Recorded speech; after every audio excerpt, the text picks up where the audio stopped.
My husband spat in my face right in front of his mother and sister, and they applauded. I turned and left without saying a word. But 5 minutes later, the house trembled after I made a single call. The whole room fell dead silent. The saliva was still wet on my cheek when I heard it, the applause. 3 pairs of hands, clapping in perfect unison, as if they'd rehearsed this sickening moment. My mother-in-law, Patricia, sat in her favorite armchair, that satisfied smile I'd learned to dread plastered across her face. My sister-in-law, Janet, lounged on the couch, watching me like I was her favorite reality TV show. And my husband, David, the man I'd married, loved, and supported through everything, stood there, his face twisted in disgust, looking at me like I was something he'd scraped off his shoe. Finally, Patricia purred, her voice dripping with approval. Finally, someone put her in her place. The argument had started over something so trivial I can barely remember it now. Dinner plans, maybe? Or picking up their dry cleaning. These days, everything I did was wrong in their eyes. Too slow, too fast, too loud, too quiet. I even breathed wrong, according to them. David had simply walked over to me and spit directly in my face. No warning. No escalation. Just pure, calculated humiliation. The moisture ran down my cheek as I stood there, frozen. 12 years of marriage, all the gradual changes, all the small cruelties that had become our normal, nothing, absolutely nothing, had prepared me for this. This wasn't anger. This was contempt so complete that I ceased to exist as a human being in his eyes. That's what happens when you don't know your place, Janet added, examining her perfectly manicured nails. Maybe now she'll learn to keep her mouth shut. My place, I almost laughed at the irony. They had no idea what my place actually was. I didn't wipe my face. I didn't cry. I didn't scream or fight back, or do any of the things a normal person might do. Instead, I did something that surprised even me. I smiled. It wasn't a happy smile. It wasn't even an angry smile. It was the smile of someone who had just realized the game was finally, definitively over. You're absolutely right, I said quietly, my voice steady despite everything. Everyone should know their place.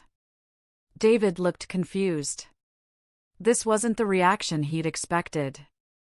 He'd grown accustomed to my tears, my apologies, my desperate attempts to smooth things over. For months, every confrontation ended with me backing down, accepting blame, promising to do better. But that woman, the one who apologized for existing, who made herself smaller and smaller to accommodate their growing cruelty, she had died the moment his saliva hit my face. I turned and walked toward the kitchen, feeling their eyes on my back. Behind me, I could hear them whispering, probably already planning their next move in this twisted game they'd been playing with my life. What they didn't know was that I'd figured out the rules months ago. And I was about to win. In the kitchen, I pulled out my phone with hands that weren't shaking. That surprised me. I thought they would be. I thought I'd be falling apart right now. Instead, I felt calmer than I had in years. I scrolled through my contacts until I found the name I was looking for. Michael, attorney. My brother. He answered on the first ring. It's time, I said simply. Are you sure? His voice was gentle but professional. We'd had this conversation before, planned for this moment. He spit in my face, Michael. In front of his mother and sister. They clapped. The silence on the other end stretched for several seconds. When Michael spoke again, his voice had changed completely. I'll be there in 30 minutes. Don't say anything else to them. Don't explain. Don't argue. Don't apologize. Just wait. I've been waiting for 3 months, I reminded him. I know. And now it's over. I hung up and stood in my kitchen. The kitchen where I'd cooked thousands of meals for people who saw me as a servant. Where I'd cleaned up after gatherings I wasn't really invited to join. Where I'd swallowed my pride so many times I'd forgotten what it tasted like. The house was eerily quiet now. No more whispered conversations. No more satisfied laughter. Just silence. I walked back toward the living room, and that's when I saw them. All three were standing in the hallway, their faces pale, staring at me like they'd seen a ghost. "Who did you call?" David's voice had lost all its earlier bravado. I didn't answer. I just walked past them to the front window and looked out at the street. A black sedan was already pulling into our driveway. "Sarah!" Patricia's voice was sharp now, worried. "Who did you call?" I turned to face them. And for the first time in months, I felt like myself again. Not the diminished version of myself I'd become, but the woman I used to be. The woman who had opinions and boundaries and the strength to enforce them.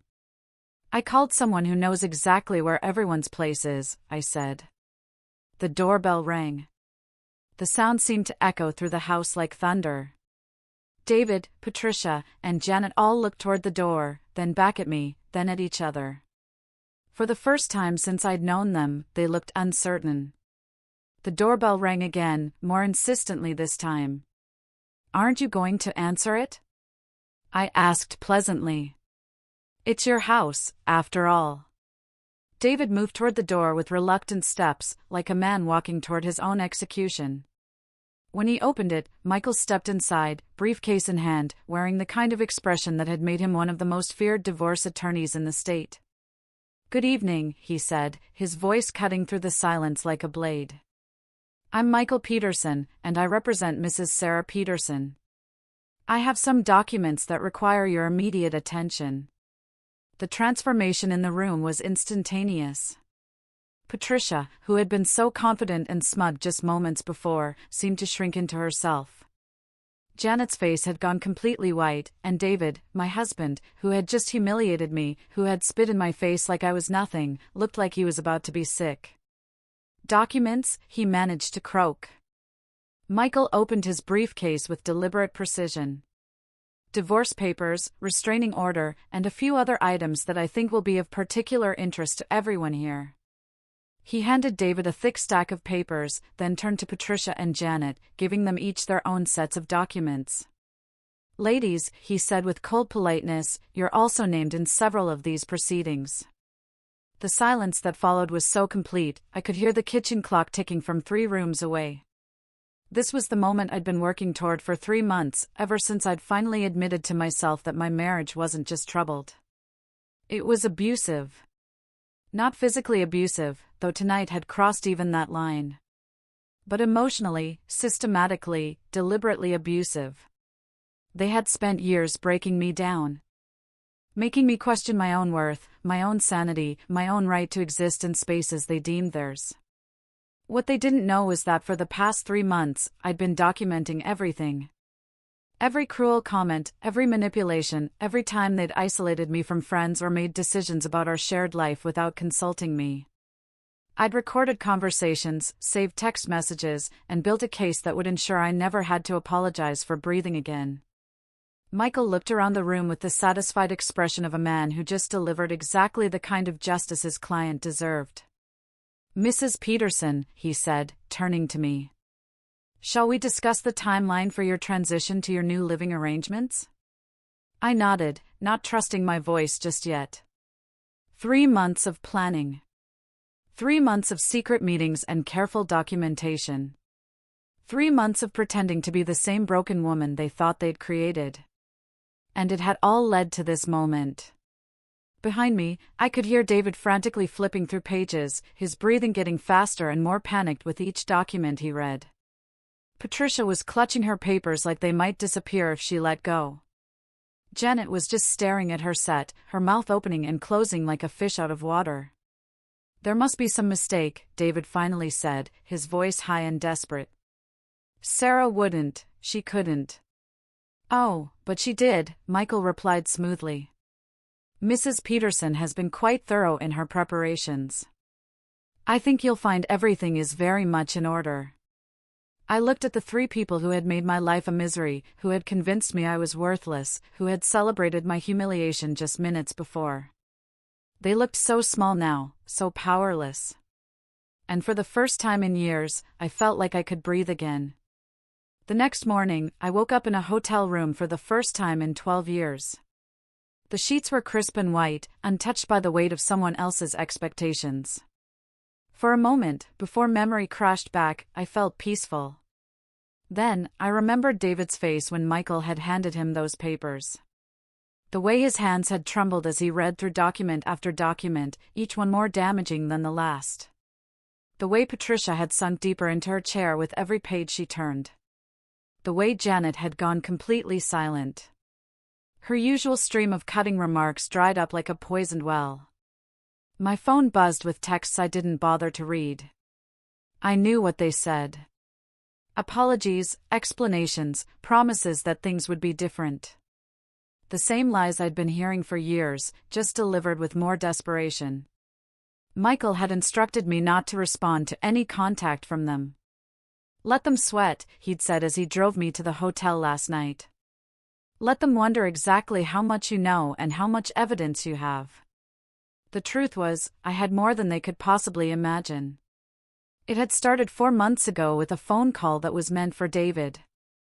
A woman's voice, breathy and intimate, asking if Danny was coming over tonight because her husband was working late again. When I told her she had the wrong number, she'd laughed and said, "Oh, is this the wife?" How embarrassing. That single moment had shattered the last of my illusions about my marriage.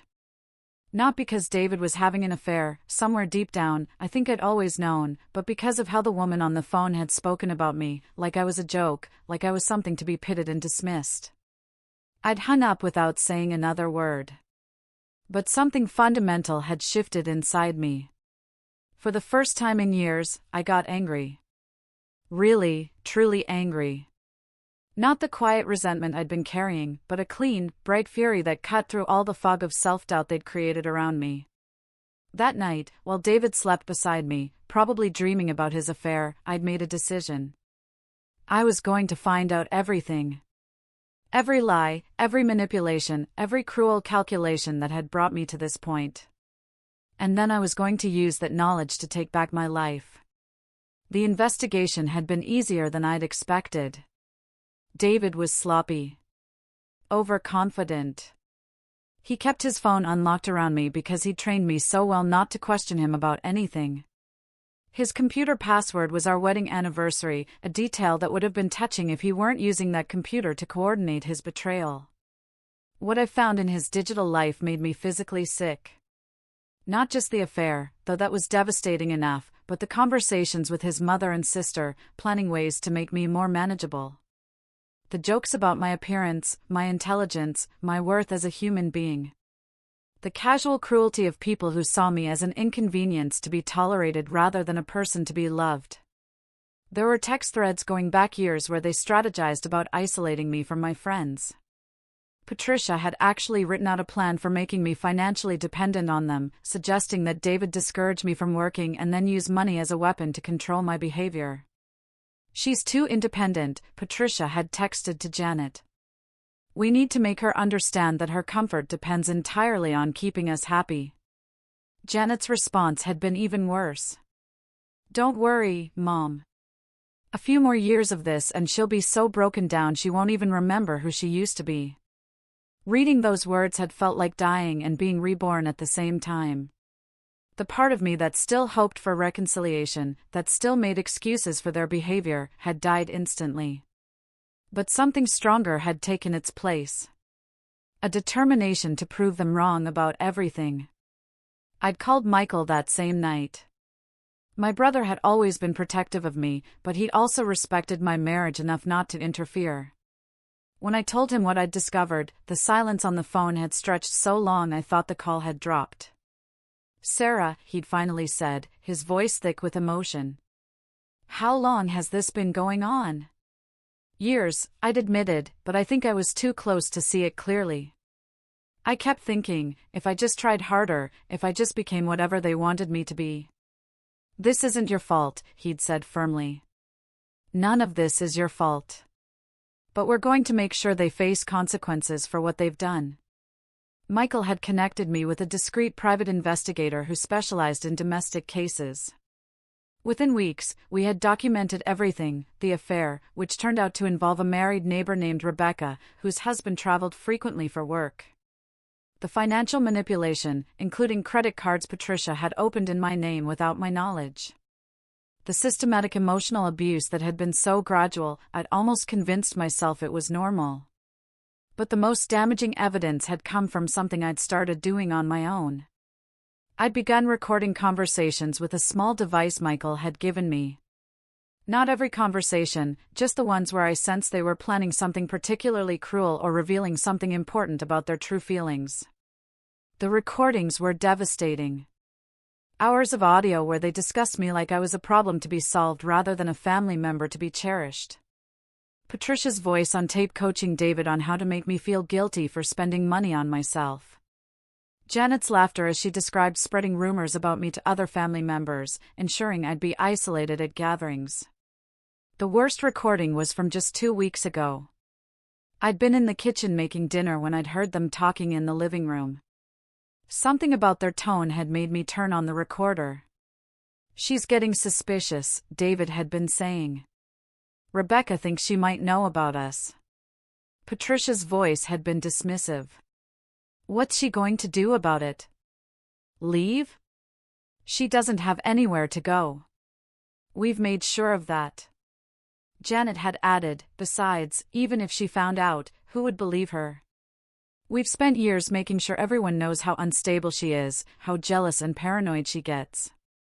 They had been planning my discrediting before I'd even discovered the affair. They had been preparing to gaslight me, to make me question my own sanity, to ensure that even if I found proof of their betrayal, no one would take my side. But they had underestimated me. Or rather, they had underestimated who I used to be before they'd spent years trying to erase that person. I was Sarah Peterson, sister to one of the state's most successful divorce attorneys. I had a master's degree in psychology, which meant I understood exactly what they'd been doing to me and how to document it properly. I had friends they didn't know about, resources they'd never bothered to investigate, and a strength they'd assumed they'd completely destroyed. Most importantly, I had something they'd never expected me to develop: patience. For 3 months, I continued to play the role of the broken, submissive wife while methodically building a case that would destroy them. I'd smiled and apologized and made dinner and pretended everything was normal while secretly recording their cruelty and documenting their crimes. The hardest part hadn't been gathering evidence. It had been pretending that nothing had changed, continuing to let them hurt me while I waited for the right moment to strike back. Every insult I'd absorbed. Every humiliation I'd endured. Every time I'd bitten my tongue when they treated me like garbage. It had all been in service of this moment. My phone rang, interrupting my thoughts. Michael's name appeared on the screen. "How are you holding up?" he asked when I answered. "Better than I expected," I said, and realized it was true. Despite everything, despite the end of my marriage and the destruction of what I'd thought was my family, I felt lighter than I had in years. Good, because they're already trying to retaliate. "David called my office at 6 this morning, claiming you've had a mental breakdown and demanding we return his stolen property." I laughed. Actually laughed. Stolen property? Apparently, he considers your evidence gathering to be theft. He's also claiming you've been having an affair, which is rich considering the circumstances. Let me guess. Patricia's idea? Probably. She called 20 minutes after David did, suggesting we could all sit down and work this out like reasonable adults. She seems to think this is some kind of marital spat that can be smoothed over with the right conversation. The delusion was almost impressive. Even faced with documented evidence of their systematic abuse, they still couldn't accept that their actions had consequences. What happens next? I asked. Next, they discover that this isn't just about divorce. The financial fraud Patricia committed by opening credit cards in your name carries criminal charges. The harassment campaign they conducted against you could constitute intentional infliction of emotional distress. And David's affair with a woman whose husband is a prominent local businessman might have some interesting social consequences. My stomach clenched with something that might have been guilt. Michael, I don't want to destroy them. I just want them to leave me alone. Sarah. His voice was gentle but firm. They spent years trying to destroy you. Systematically. Deliberately. Cruelly. They celebrated your humiliation. They planned your emotional breakdown. They stole from you, lied about you, and turned your own marriage into a weapon against you. He was right. I knew he was right. But 12 years of conditioning don't disappear overnight. The choice is yours, Michael continued. We can settle this quietly, with generous terms for you and minimal consequences for them. Or we can let them face the full legal and social ramifications of their actions. But you need to decide before they realize how much trouble they're actually in. Through the hotel window, I could see the city waking up. People heading to work, to school, to lives that made sense. Normal lives where spouses didn't spit in each other's faces. Where mothers didn't plot against their sons' wives. Where families functioned with basic respect and human decency. I wanted that life. I wanted to be one of those people walking purposefully down the sidewalk, heading towards something good instead of running away from something terrible. What would the quiet settlement look like? I asked. Generous divorce terms, the house, most of the assets, and binding agreements that they'll have no contact with you going forward. They avoid criminal charges and public embarrassment. You get your freedom and financial security. And the alternative? Full prosecution. Public exposure of the affair. The financial fraud. The systematic abuse.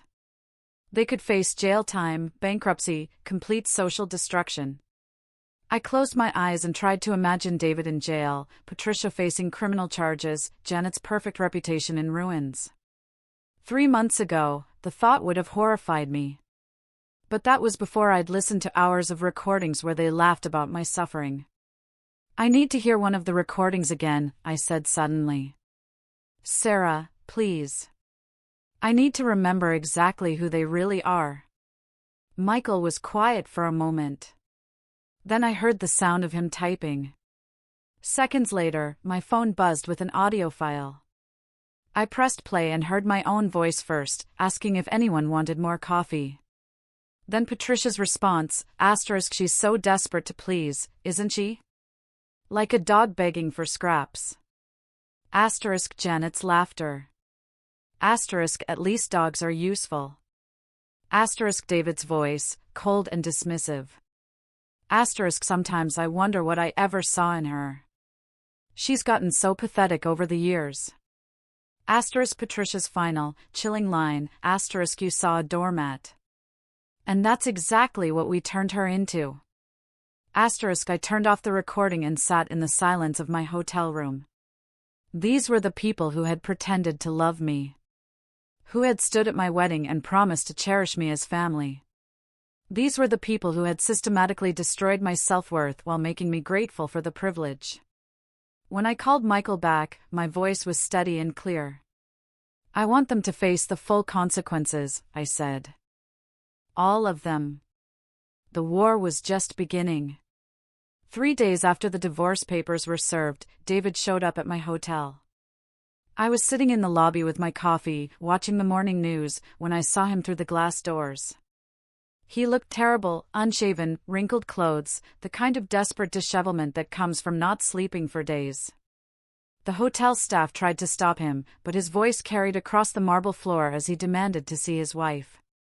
Former wife, I corrected silently. The papers had been very clear about that. Sarah, please. He was 10 feet away from me, close enough that I could see the red rims around his eyes. We need to talk. I looked at him over my coffee cup. This man I'd shared a bed with for 12 years, and felt nothing. Not anger, not sadness, not even the faint echo of love. Just a mild curiosity about what he thought he could possibly say that would matter now. He glanced around the busy lobby, apparently expecting privacy for whatever performance he planned. When I didn't move, he reluctantly took the chair across from me. "This has gotten out of hand," he began, using the same tone he'd once used to explain why I was overreacting to his mother's latest cruelty. "I know we've had our problems. A divorce, criminal charges, Sarah, this is insane, isn't it?" I took another sip of coffee. "Which part seems insane to you? The part where you spit in my face? Or the part where you and your family spent years systematically destroying my self-worth while laughing about it behind my back?" His face flushed. "Those recordings. You can't use those.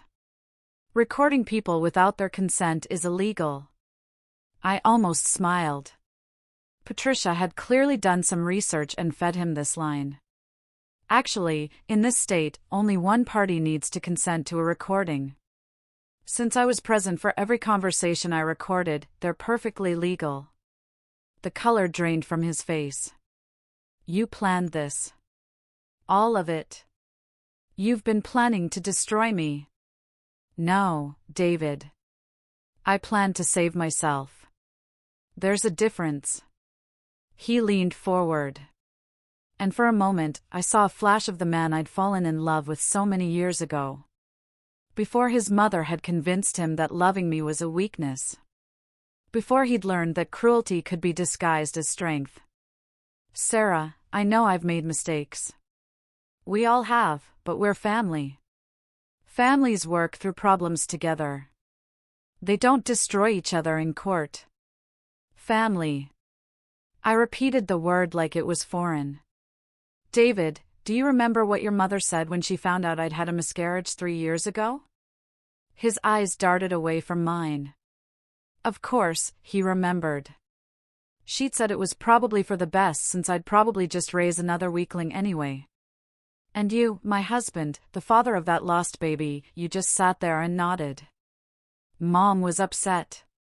"Your mother was cruel, and you enabled her cruelty because it was easier than standing up for your wife." I set down my coffee cup. That's when I should have left.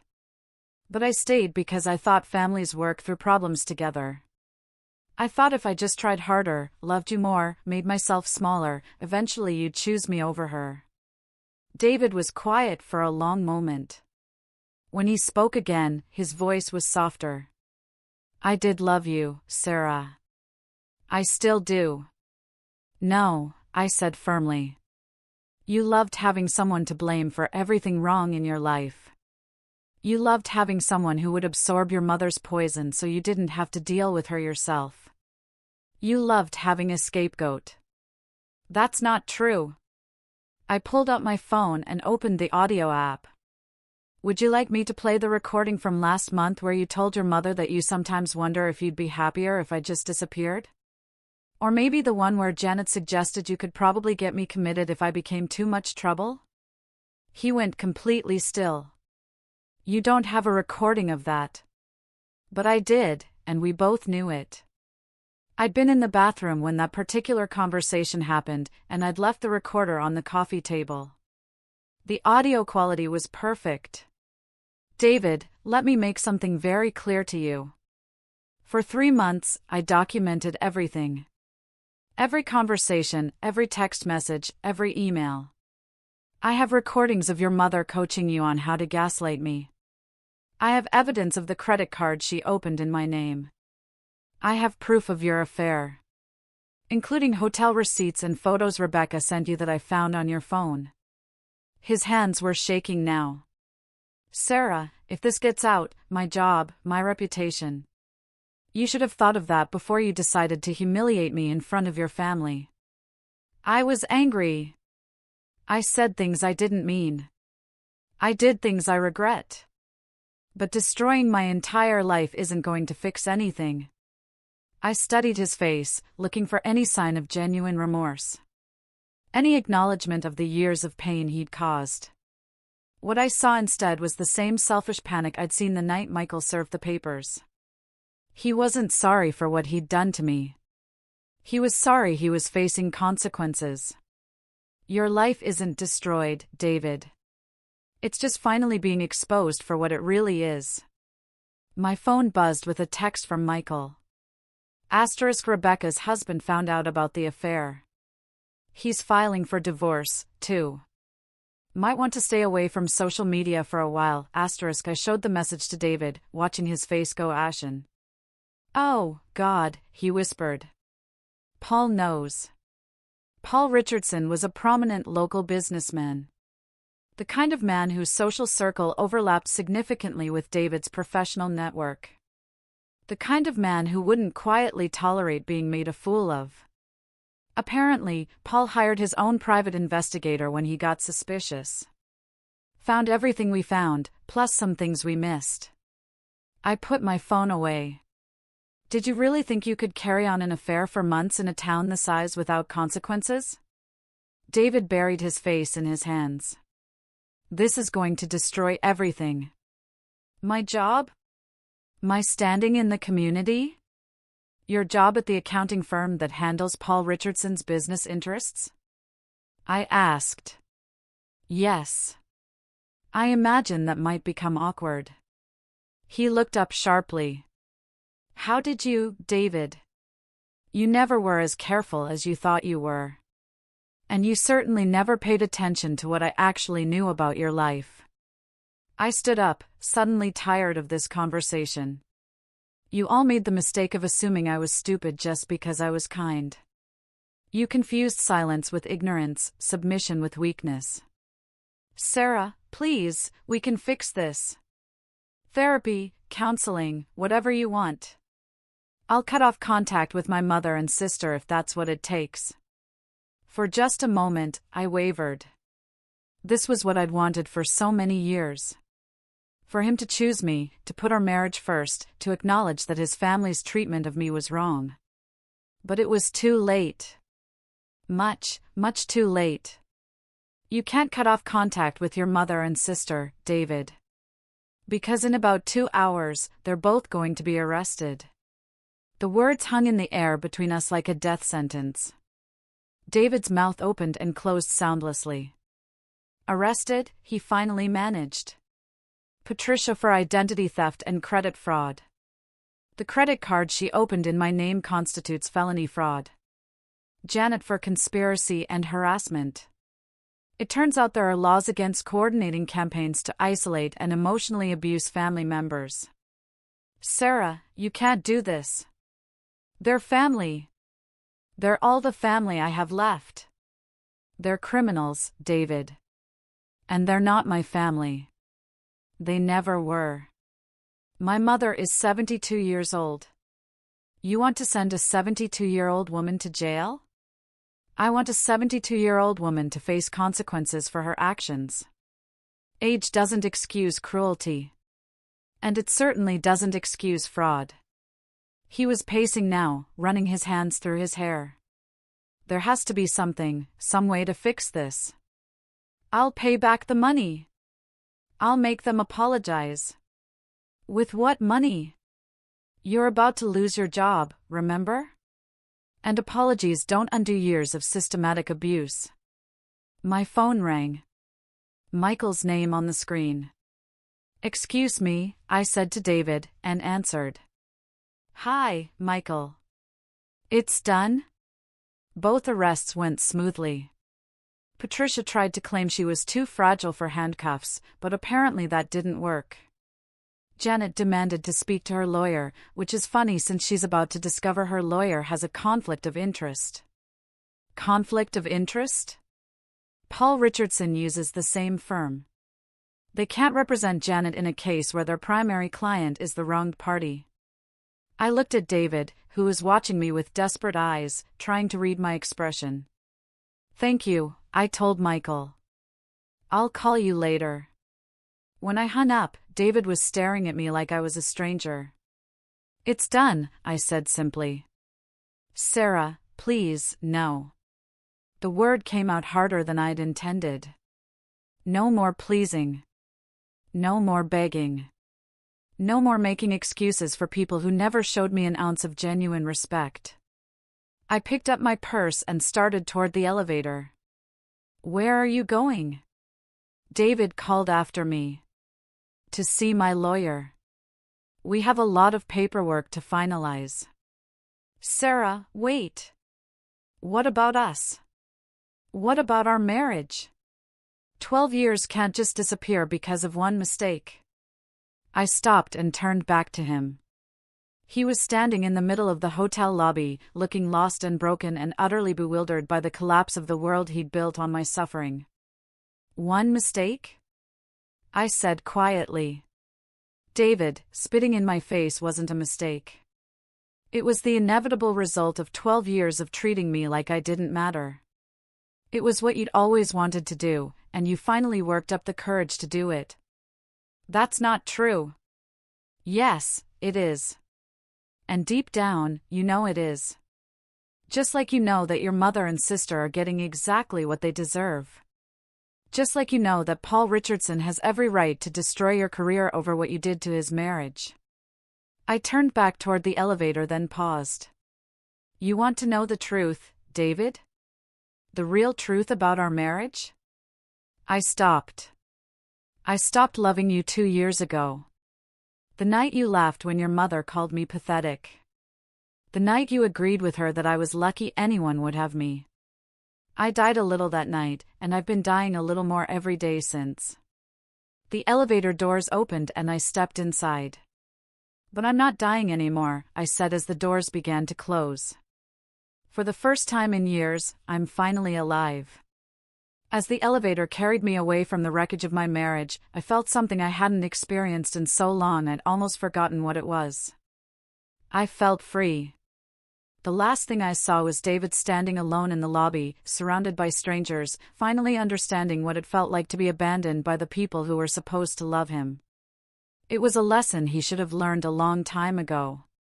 2 weeks after Patricia and Janet's arrests, I was sorting through the belongings I'd retrieved from the house when my doorbell rang. I'd finally found a small apartment across town. Nothing fancy, but it was mine, and that made it beautiful. Through the peephole, I saw a woman I recognized, but had never actually met, Rebecca Martinez, David's affair partner. She was younger than I'd expected from the photos I'd seen on his phone. Probably early 30s, with a kind of polished appearance that came from having both time and money to maintain it. I almost didn't answer. What could she possibly want to say to me? But curiosity won out. Mrs. Peterson? Her voice was softer than I'd imagined. Hesitant. I'm Rebecca Martinez. I think we need to talk. I opened the door but didn't invite her in. I can't imagine what we'd have to discuss. She looked nervous, fidgeting with her purse strap. I know you probably hate me, and you have every right to, but there are things about David, about the whole situation, that you don't know. Things I think you deserve to hear. Against my better judgment, I stepped aside and let her enter. She took in my sparse apartment with guilty eyes, probably realizing that while she'd been playing house with my husband, I'd been displaced from the home I'd lived in for over a decade. I brought you something, she said, pulling a manila envelope from her purse. Photos, text messages, evidence that might help your case. I took the envelope, but didn't open it immediately. Why would you help me? You're the one who destroyed my marriage. Rebecca's face crumpled. No, I'm not. That's what I came to tell you. I didn't destroy your marriage, Mrs. Peterson. David did. And he destroyed mine, too. She sat down heavily on my couch, looking suddenly much older than her years. I need to start from the beginning, she said. Because what you think happened between David and me, it's not the whole truth. I remained standing, arms crossed, waiting. 6 months ago, I was having problems in my marriage. Paul and I were seeing a counselor, trying to work through some issues. David was my neighbor, and he seemed so understanding, so sympathetic. He told me his marriage was over, that you two were just staying together for appearances. That's a lie. I know that now, but at the time, he was very convincing. He said you'd grown apart, that you barely spoke anymore, that you'd both agreed the marriage was dead, but neither of you wanted to go through the hassle of divorce. I felt a familiar flash of anger. Even in his affair, David had been rewriting our history to make himself the victim. He showed me text messages, Rebecca continued. Conversations that he claimed were between the two of you where you both agreed to see other people discreetly until you could figure out the logistics of separating. He forged text messages. I think so. I mean, I never questioned them at the time because they seemed to fit with everything else he was telling me. He was so detailed about your supposed arrangement. So matter-of-fact about it. Rebecca opened her purse and pulled out her phone. But then last week, after Paul found out and confronted me, I started really thinking about those messages, and I realized I'd never actually seen them on your phone. David always showed them to me on his phone, claiming he'd screenshotted them. She handed me her phone, showing me a series of text messages allegedly from me to David. These aren't from me, I said immediately. Look at the phone number. That's not even my number. I know. I figured that out when I tried to look up the number online. It doesn't exist. David created fake conversations to convince me you were okay with the affair. The calculation behind that deception was breathtaking. David hadn't just cheated. He'd constructed an elaborate lie to manipulate Rebecca into participating in his betrayal. There's more, Rebecca said quietly. Remember that night you went to visit your sister about 3 months ago? The weekend trip? I nodded. I'd gone to see my sister Karen in Baltimore, needing some space to process everything I'd learned about David and his family. David told me you were actually at a hotel with someone named Marcus.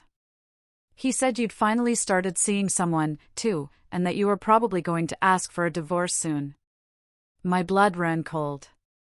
Marcus is my sister's husband. I was visiting my sister and her family. I know that now, but David showed me hotel receipts with your name on them. Credit card statements showing charges at romantic restaurants.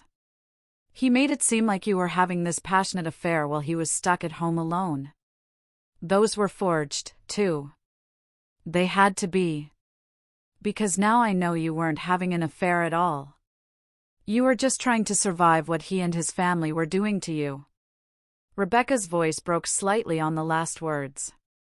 Mrs. Peterson, I need you to understand something. I'm not a homewrecker. I would never have gotten involved with a married man if I thought he was lying about his situation. When David told me his marriage was over, and everything but name. When he convinced me you were seeing someone else too, I thought we were all adults handling a difficult situation maturely. I sat down across from her, beginning to understand the scope of David's manipulations. How did you find out the truth? After Paul confronted me, I started questioning everything. I hired my own investigator, not to investigate you, but to investigate David. To find out how much of what he told me was real. She pulled out the manila envelope I'd set aside. It's all in there. Evidence that David has been running similar cons on other women for years. Before me, there was someone named Amanda. Before Amanda, there was Jennifer. Always married women having problems in their relationships. Always women he could convince that everyone involved was okay with the arrangement. I opened the envelope with shaking hands. Inside were photographs, printed emails, and what looked like a detailed investigative report. David is a serial cheater, Mrs. Peterson. And more than that, he's a serial manipulator. He specifically targets women who are vulnerable, tells them elaborate lies about his marriage, and convinces them they're not doing anything wrong. The first photo in the stack showed David with a woman I didn't recognize. Clearly taken at some kind of social event. They looked comfortable together. Intimate. That's Amanda Carlisle, Rebecca explained. She's married to a businessman who travels frequently. David convinced her that you knew about their relationship and approved of it. When her husband found out and threatened to expose everything, David simply vanished from her life and moved on to the next target. How many women? My investigator found evidence of at least 5 serious affairs over the past 8 years. Probably more casual ones that didn't leave as much of a paper trail. 8 years. I thought I'd been in a troubled marriage for the past few years, dealing with increasing hostility from David and his family. But the truth was, I'd been married to a stranger, a predator who used women's vulnerabilities against them while systematically destroying his wife's self-worth at home. Why are you telling me this? I asked. Why help me? Rebecca was quiet for a long moment. Because David destroyed my marriage, too. Paul is filing for divorce, and he's making sure everyone in our social circle knows what I did. My reputation is ruined. My children are ashamed of me, and I'm going to lose half of everything I have. She wiped her eyes with the back of her hand. But the worst part isn't the social consequences or the financial cost. The worst part is knowing that I helped him hurt you, that I was part of the system he used to justify treating you like garbage. I looked through more of the photographs. David with different women, always looking relaxed and happy in a way I rarely saw at home. There's something else, Rebecca said. Something about his mother and sister that you need to know. What about them? They knew about all of it. My investigator found text messages between David and Patricia where she's actually coaching him on how to manage multiple relationships. She was helping him keep track of his lies. The room seemed to spin around me.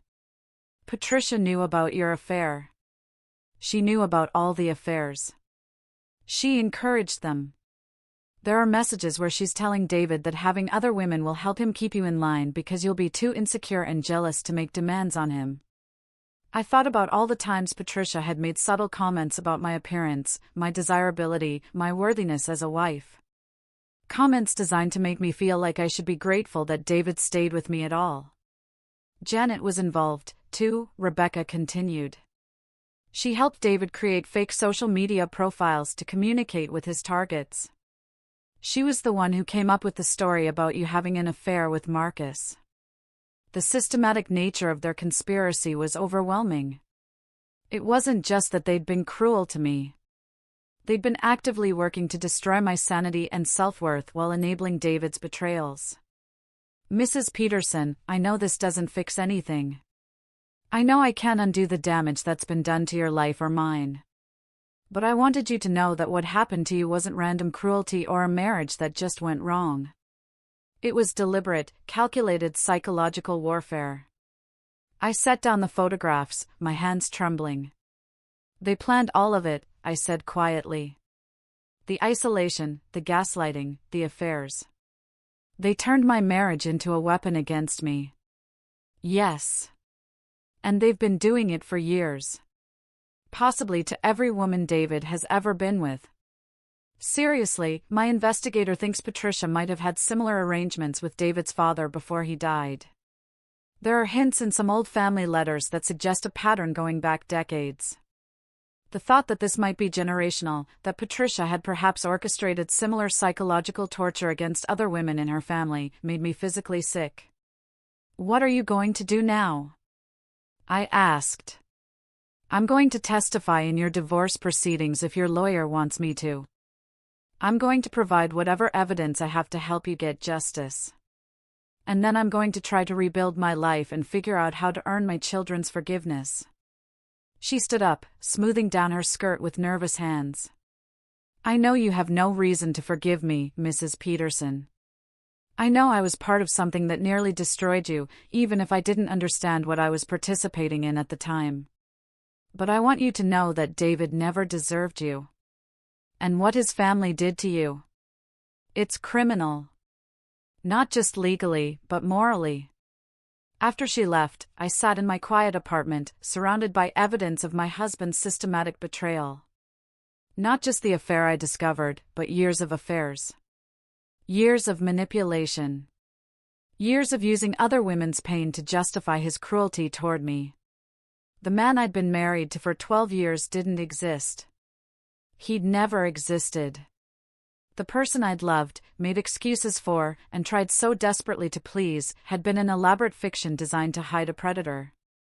But as devastating as that realization was, it was also liberating. Because it meant that nothing that had happened to me was my fault. I hadn't failed as a wife. I'd been the victim of a carefully orchestrated campaign of psychological abuse. And now I had the evidence to prove it. When I called Michael that evening, my voice was steady and sure. I have new evidence, I told him. Evidence that's going to change everything.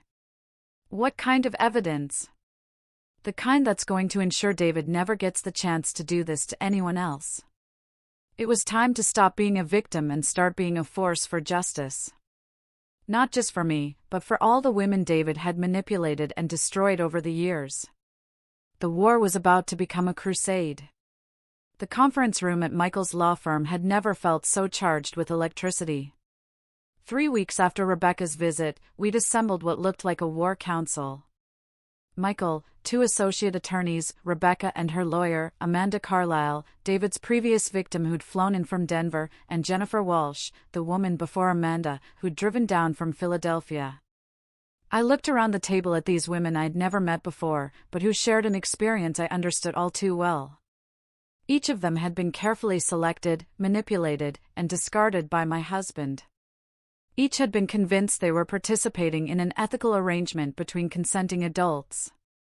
Each had discovered too late that they'd been pawns in David's twisted game. Ladies, Michael began, spreading out a timeline chart that covered the entire conference table. What we have here isn't just evidence of adultery. This is evidence of a systematic pattern of fraud, manipulation, and psychological abuse spanning nearly a decade. Amanda leaned forward, studying the timeline. She was in her early 40s, professionally dressed, with the kind of controlled composure that came from years in executive boardrooms. I had no idea there were others, she said quietly. David made me feel like I was the only person who'd ever understood him outside his marriage. That's exactly what he told me, Jennifer added. She was younger, maybe late 20s, with an artist's hands that trembled slightly as she pointed to her section of the timeline. He said his marriage was basically over, that you two were just going through the motions until you could afford to divorce properly. Rebecca nodded grimly. Same story. He told me word for word in some cases. I studied the timeline, seeing my marriage laid out in black and white alongside David's betrayals. The pattern was clear and horrifying. Each affair had followed the same script, the same manipulation tactics, the same careful construction of lies. Here's what makes this particularly insidious, Michael continued, pointing to specific dates. David wasn't just cheating. He was using each affair to justify escalating abuse at home. Look at the timeline of Sarah's recordings. He pulled out transcripts of some of the conversations I'd recorded. Every time David started a new relationship, the psychological abuse at home intensified. It's as if having an affair gave him permission to treat his wife even worse. Because it did, I said, understanding flooding through me. He felt justified in his cruelty because he'd convinced himself I deserved it. After all, if these other women found him charming and desirable, the problem had to be with me. Michael's associate, Lisa Chen, pulled out another set of documents. But here's where it gets even worse. We found evidence that Patricia and Janet weren't just enabling David's affairs. They were actively recruiting his victims. The room went silent. What do you mean, recruiting? Amanda asked. Lisa opened a laptop and projected an image onto the wall. It was a screenshot of a social media group called Marriage Support Network. Patricia created this private Facebook group 3 years ago, Lisa explained. On the surface, it appears to be a support group for women having marital difficulties. But look at the member list. She clicked through several profiles. Jennifer, you were a member of this group in 2019. Amanda, you joined in 2020. Rebecca, you were added in 2022. I felt sick. They were hunting for vulnerable women online. It gets worse, Michael said. We've analyzed the group's activity logs. Patricia and Janet would identify women who posted about marital problems, particularly women whose husbands traveled frequently or who seemed isolated from their families. He clicked to another screen showing private message threads.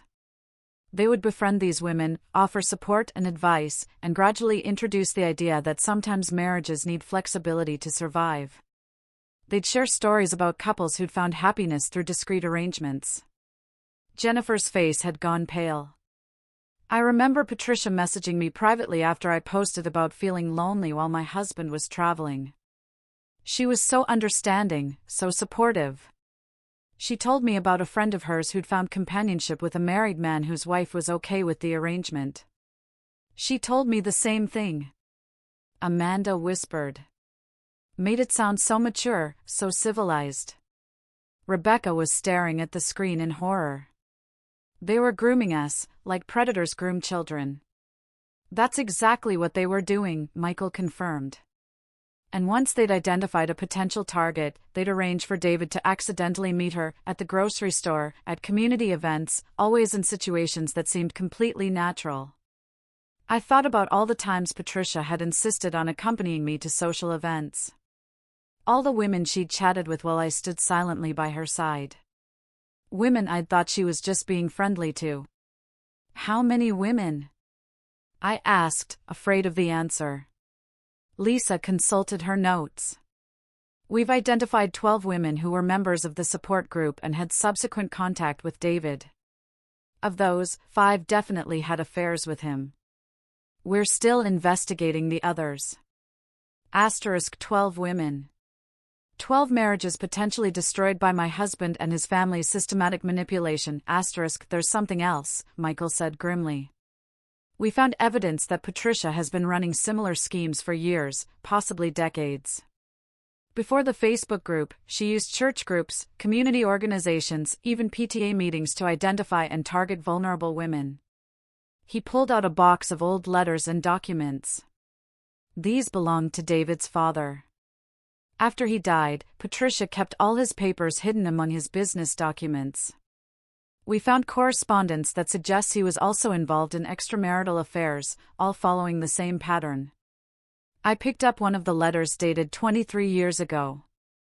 It was from a woman named Carol thanking Patricia for her understanding and support during a difficult time in her marriage, and expressing gratitude for Patricia's introduction to a wonderful man who helped her remember what it felt like to be appreciated. My God, I breathed. This is generational. Patricia learned this from watching her own husband. And then she taught it to David. It's a family business, Rebecca said bitterly. Destroying marriages and manipulating women is literally the family business. Amanda stood up abruptly and walked to the window. Do you know what the worst part is? I actually liked her. Patricia, I mean. After David introduced us, she would call me sometimes just to chat. She'd tell me how happy she was that David had found someone who understood him, how grateful she was that I was bringing joy back into his life. She told me the same thing. Jennifer said. Made me feel like I was doing something noble, helping a good man survive a difficult marriage. I remembered Patricia's knowing smiles, the way she'd sometimes pat my hand sympathetically after David had been particularly cruel. She was getting satisfaction from both sides. I realized she enjoyed watching David hurt me, and she enjoyed befriending the women he was using to justify that hurt. Michael nodded grimly. Patricia Peterson is a psychological predator. She feeds on the destruction of other women's lives and relationships, and she's been doing it for decades. What can we do about it? Rebecca asked. I mean, legally. Can we stop her from doing this to other women? We're building a case for criminal conspiracy and fraud, Lisa explained. The fake social media profiles, the forged documents, the systematic targeting of vulnerable women, it all adds up to a pattern of criminal behavior. But more than that, Michael added, we're going to make sure everyone knows what they've been doing. Every woman in that support group, every community organization Patricia has been involved with, every church and social club, they're all going to learn exactly what kind of predators they've been harboring. I looked around the table at these women who'd been victimized by my husband and his family. Despite everything they'd been through, they were here, willing to fight back, willing to expose the truth, even though it meant reliving their own pain and humiliation. "There's something I need to tell all of you," I said. "Something I've been thinking about since we started uncovering all of this." The room grew quiet. I spent 12 years making excuses for David's behavior. I told myself he was just going through a difficult phase, that his mother's influence was temporary, that if I just loved him enough, everything would get better. I paused, gathering my courage.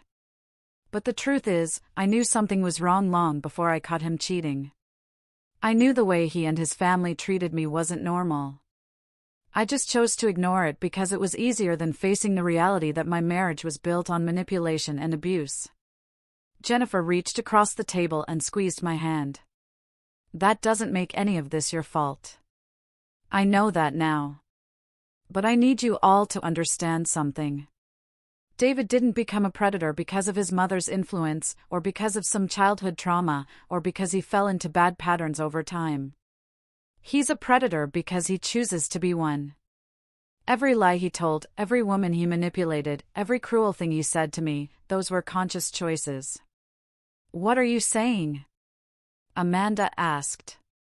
"I'm saying we need to stop giving him excuses. We need to stop treating this like it's some kind of tragic misunderstanding or psychological illness. David Peterson is a calculating predator who systematically destroys women's lives for his own entertainment, and he needs to face consequences that match the severity of his crimes." Michael smiled proudly. "That's exactly the approach we're taking. David, Patricia, and Janet are going to face both criminal and civil consequences, but more than that, we're going to make sure their methods are exposed so completely that no other woman will ever fall for their manipulations again."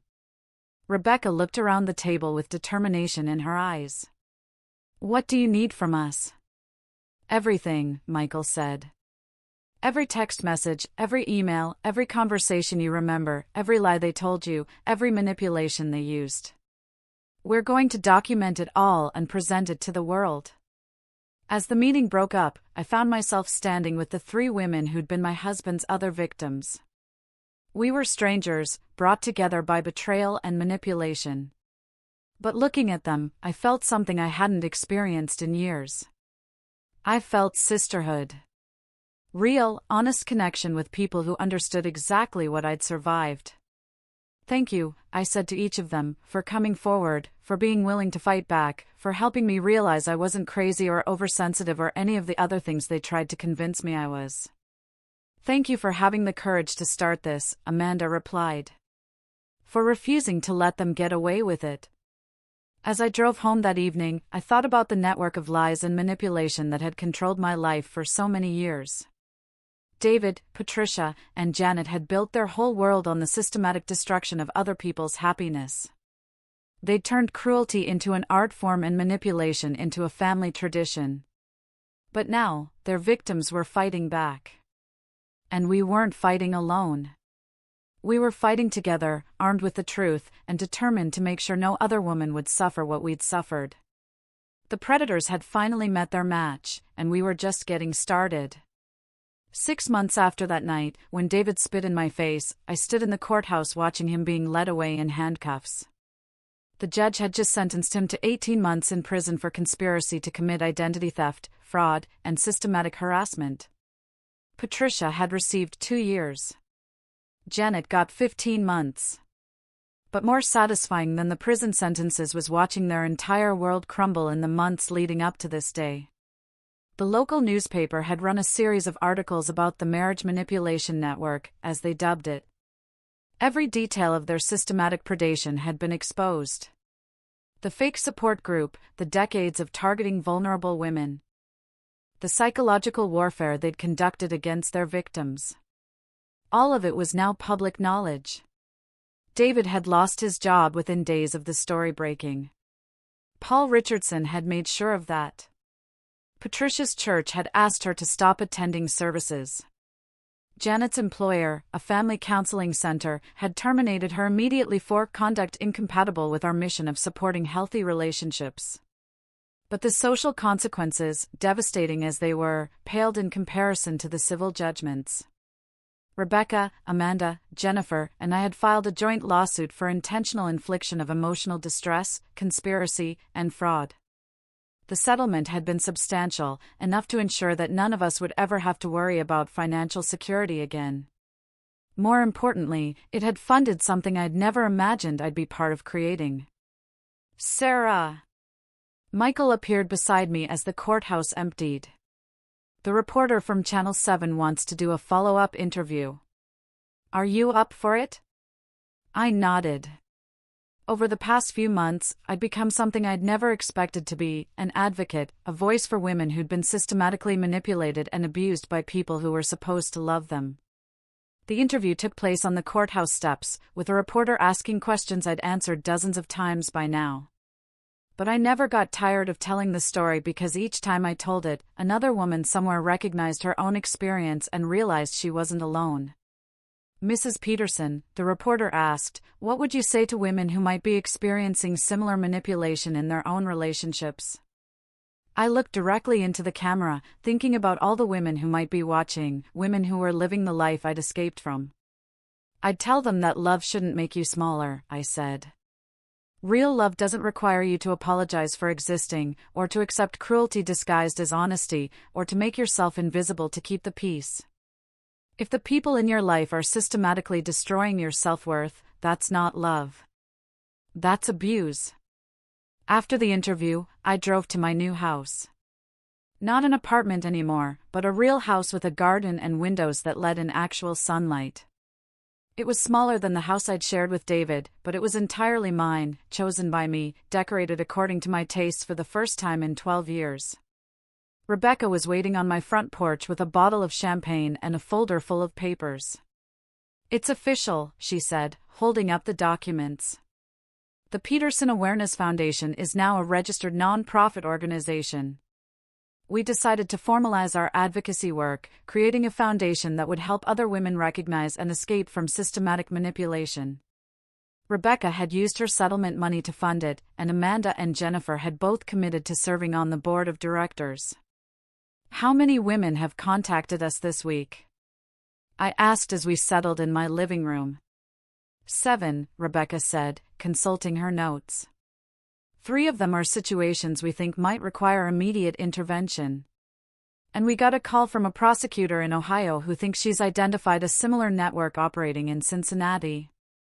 It turned out that the Peterson family's methods weren't unique. Across the country, there were other predators using similar tactics to systematically destroy women's lives. Our foundation was helping to identify and expose them. One case at a time. My phone rang and I saw Amanda's name on the screen. Sarah, turn on channel 12 right now, she said without preamble. You need to see this. I grabbed the remote and switched channels. The evening news was showing footage of a woman being arrested outside what looked like a community center. The reporter was explaining that she'd been running a support group that was actually a front for targeting vulnerable women for manipulation and exploitation. That's exactly what Patricia was doing, Rebecca breathed. Same tactics, same predatory behavior. And she probably learned it from Patricia, I replied. Or someone like her. These techniques get passed around, shared among predators like some kind of twisted knowledge base. The news story continued, explaining that the arrest had come about after several women had recognized the patterns described in recent media coverage of the Peterson case and contacted authorities. We're making a difference, I said. And for the first time in months, I felt genuine pride in what we'd accomplished. Later that evening, after Rebecca had gone home, I sat in my garden with a cup of tea, watching the sunset. It had been exactly 1 year since I'd first discovered David's affair. 1 year since I'd begun the process of reclaiming my life. The woman I'd been then, frightened, broken, convinced that her worth depended on other people's approval, felt like a stranger to me now. I'd thought that woman was weak, that she'd somehow deserved the treatment she'd received. But I understood now that she'd been strong in ways I'd never appreciated. She'd survived years of systematic psychological torture and still retained enough sense of self to recognize when something was wrong. My phone buzzed with a text from Jennifer. Asterisk saw the news about the Ohio arrest. We're really doing this, aren't we? We're actually changing things, *, I typed back, we're just getting started. And it was true. The Peterson Awareness Foundation was already working with law enforcement agencies in 6 states, helping them identify and prosecute similar networks. We'd created educational materials for counselors, social workers, and clergy to help them recognize the signs of systematic manipulation. We'd established a confidential hotline for women who thought they might be victims. Most importantly, we'd refused to be ashamed of what had happened to us. Instead of hiding our experiences, we'd turned them into weapons against the people who'd tried to destroy us. A year ago, I'd been a woman whose husband spit in her face while his family applauded. Tonight, I was a woman who'd brought down a network of predators and was working to ensure that no other woman would suffer what I'd suffered. The transformation still amazed me sometimes. My neighbor, Mrs. Chin, waved from her garden next door.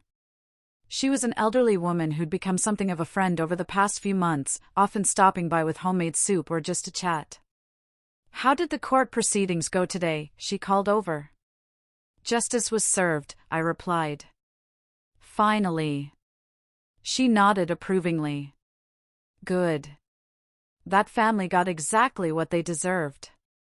It was a sentiment I'd heard from dozens of people over the past few months. Far from being ostracized for exposing David's crimes, I'd found myself embraced by a community that was horrified by what the Peterson family had been doing in their midst. The women from Patricia's church had reached out to apologize for not recognizing what was happening.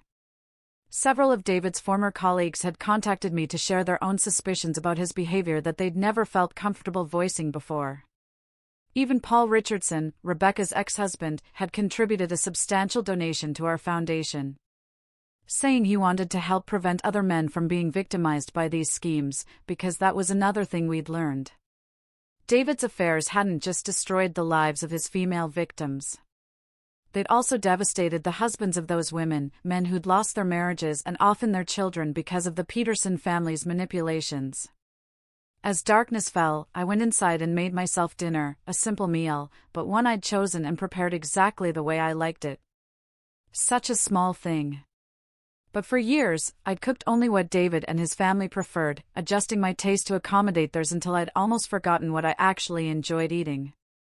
Now I knew I liked spicy food, exotic flavors, dishes that Patricia would have dismissed as too ethnic or too complicated.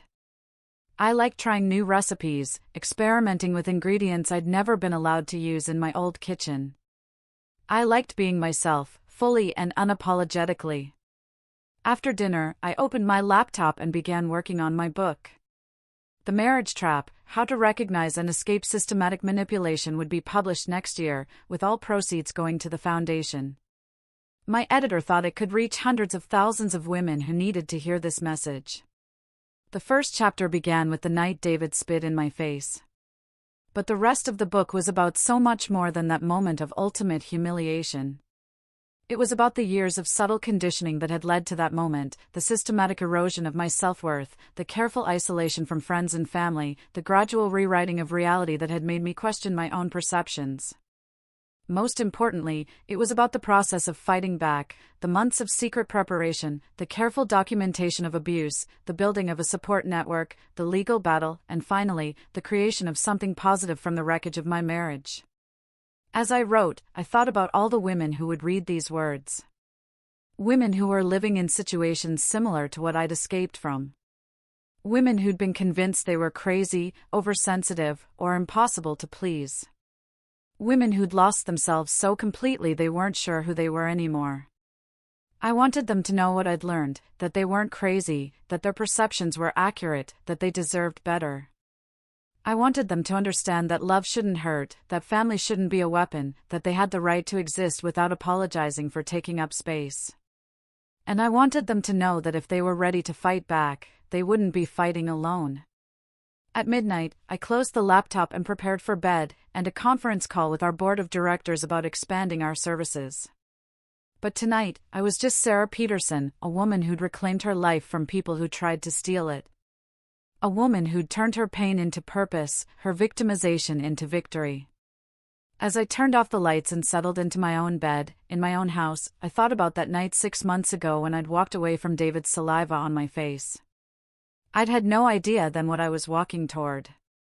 I was walking toward freedom. Toward purpose. Toward a life where I mattered, where my voice was heard, where my existence was celebrated rather than merely tolerated. I was walking toward myself. And I'd never been happier to arrive. Have you ever been systematically manipulated or gaslit in a relationship or by family? How did you recognize it, and what steps did you take to reclaim your power? Share your experiences and insights in the comments below. And if this story resonated with you, please hit that like button, subscribe, and consider sharing it. It might just be the message someone desperately needs to hear. Thanks for watching.